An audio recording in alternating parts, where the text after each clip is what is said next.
fired up today. All right, I'm ready when you guys are.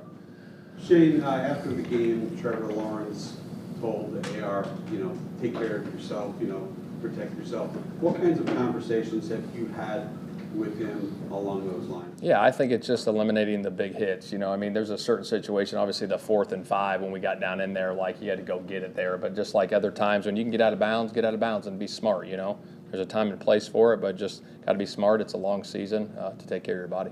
Is that something? Go ahead. Did him getting hurt on that first run, did that impact play calling at all? No, there was the one he hit, the big one, and then the next one, there was a pull read there, and that's where his knee, he could have pulled it there, but he didn't, on a zone read play. And then I talked to him on the sidelines. He was like, I'm good.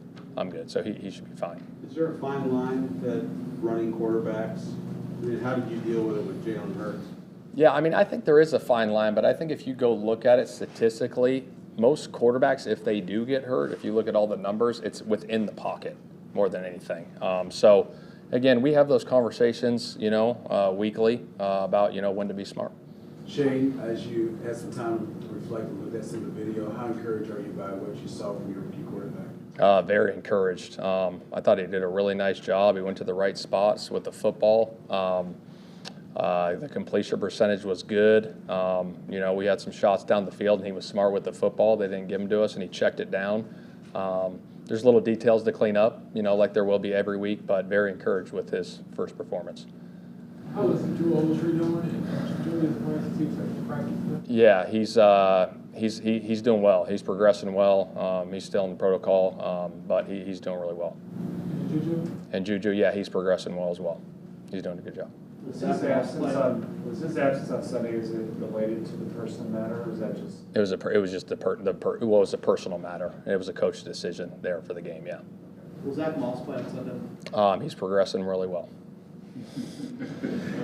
How will you know that Moss is right? What do you need to see from him to know that he's right? Just practice. He practiced last week, and again, we're practicing again this week. Just see where he's at. But he's progressing really well. What just going to take from Shaq, and how much progress have you seen from preseason to now? It's impressive to see where he was at. When I got here in the spring, when he was in there at 5 a.m. grinding, getting his body ready, in there with Richard, rehab and doing all this stuff, and then get him in training camp to be back out there again. I've said this a million times about him, but it's the truth. The guy's the ultimate competitor, ultimate leader, and he just wants to be out there with his team. Seemed like he was out taking off the field for a lot of third down, passing downs. Was that part of the pitch count? Yeah, That play was the play for him to. That series of plays? Yeah, we wanted to limit the pitch count there. You know what I mean? Obviously, he hadn't played in a while. You didn't want to put him out there for 75-plus plays, Why that specific? It seemed like third and long. It seemed like clear passing downs was the play. Well, why that as opposed to, 1st and 10s or short yardage? That was just the decision that we made. There's no rhyme or reason for it. That was just the decision we made for that season. When you went back and looked at 3rd and 4th down, anything on yourself that you thought? Well, I think we got to be in 3rd and manageable. You know what I mean? We had so many 3rd and longs. We got to be efficient on 1st and 2nd down so we don't put ourselves in 3rd and long situations. How do you do that? You got to run it good. You got to convert on 1st and 2nd down and get 1st downs. You know what I mean? You get 2nd and long and you don't convert on a pass, then you're in another 3rd and long situation. So again, just more efficient on 1st, 2nd down. What sort of appreciation do you have for Grover Stewart and the way that he can impact a play just by taking a double team or something? He's phenomenal. He's one of the the heart leader of our defense with a couple other guys, but the way he plays and prepares every single way, you can just see it. And what he brings to this football team is tremendous from a leadership standpoint, and then just the physical ability he has inside to set the tone up front with him and Buck is impressive. What are kind of the hallmarks you see from Houston, particularly in defense with Nico? Yeah, no, obviously, coming over for San Fran, running a very, very similar scheme there. But they're physical. He gets those guys playing hard. The corners, Steven Nelson, I had a chance to be with him in Philly, and then Stingley, the other, guy on the outside, obviously a first-round draft pick who's a very talented player. Will Anderson is a very talented player, had a good performance against Baltimore last week. And then their Mike linebacker, Denzel, I had a chance to be around him a little bit with the Chargers as well. But they play fast, they play physical, and he'll have those guys ready to play. Has the NFL or the NFLPA, as far as you know, made any inquiries into Jonathan Taylor being on pump and the it was leaked last week, we all know by who, that he could pass a physical today, which on the surface sounds kind of sketchy. Has anybody reached out to you guys to make sure it's on the up and up? Yeah, no, all those things that happen with that stuff, I'll keep that internal. I'll keep it internal. Will he travel to Houston, JT? We'll talk about that. Why wasn't he at the game? Again, all those conversations, if he's not at the game, I'll keep all that stuff internal. Did you go back and watch the NFC title game at all, given that there is the San Fran aspect to it, or is that not something you do? Yeah, watch a lot of stuff. Yeah. Shane,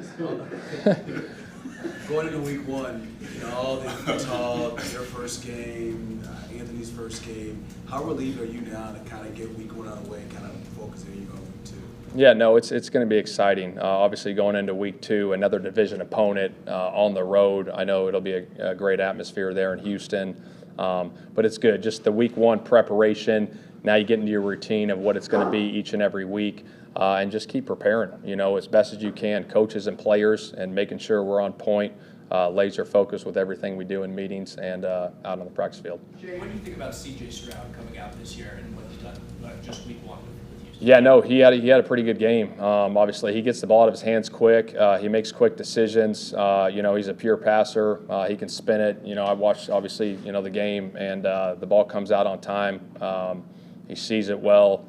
He's a good player that we got to be ready for. Also compare like the number 2 pick, the number 4 pick playing each other. Is that a good thing for Anthony to have a competition in that aspect? Is that something he completely ignores? How do you think he'll handle that type of Yeah, I think he'll be fine. I think with anything, a lot of times it's like quarterback versus quarterback, but to me it's team versus team. You know what I mean? Go out and perform. It's not quarterback versus quarterback. It's the Houston Texans versus the Colts, and that's what we got to focus on and treat it that way. It seems like you and the Texans are both in the same boat of where you both have rookie quarterbacks, but you only have 1 week of tape. I'm sure for you it's a benefit, because the Texans don't exactly know how to game plan, but they could say the same. So what are some of the benefits of not having that much tape on the opposing quarterback? Yeah, obviously you can throw wrinkles out there that they haven't seen on tape. But again, yeah, it's a small sample size for both sides of the football, and we just got to be smart and disciplined, and just play our rules, play our scheme, and go from there. What did you think of Alec Pierce in the first week? I thought he was all right, and I can do a better job of getting him the football a little more. Obviously, early in the game, he didn't have many touches. He had the 1 catch. I think he had, 3 or 4 targets, but got to get him going. Him and Pitt didn't have a catch until halftime. Is that kind of what you're referring to, getting involved? Yeah, there's no question. Just all those guys, anything. We just got to get them touches early, and it took some time to get it going, and I got to be better there. Shane, anything you emphasize this week, first road game? Anything different from a road atmosphere? Obviously, you're traveling. Yeah, no question. I think the biggest thing is going on the road is handling the noise. You know what I mean? Handling the noise, going on the road. It'll be Anthony's first road test, with the noise, and just making sure that communication's got to be on point, especially when you're playing on the road. You're watching Sirianni, from working with Sirianni, for a year. I feel like I sense some Sirianni in you, the way you answer questions from us. Am I missing something? Am I wrong about that, or did you kind of learn a little bit from him? I got a great deal of respect for Nick. He's a tremendous coach. Well, we're different people, but he's a great leader. Holds the guys accountable. He's got great detail, and I learned a lot from him when I was there. For example, the way you keep saying it's on you to get all these things happen, it really isn't on you, but it's on you. That sounds like the kind of thing Sirianni used to say around here. He would take a lot of pressure off everybody else, and he'd also try and give credit to everybody else. Yeah, I think you got to take accountability for everything. And as a head coach, you got to hold yourself accountable. It starts with myself, and then it's the players holding the players accountable. It's coach to player, it's player to coach, and everyone's got to be on the same page and don't take anything personal. That's the part of accountability. Praise them when they do it right, and when it's not right, we got to get it corrected. What do you need to get the running game going?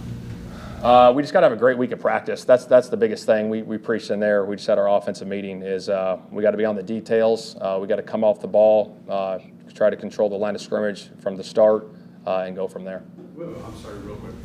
The quarterback sneak, I think Jalen Hurts was like 35 of 36. Mm-hmm. Were you shocked when that didn't work?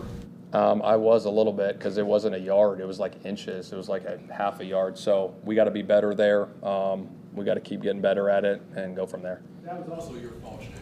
Correct. We got to be better. All right, thanks, guys.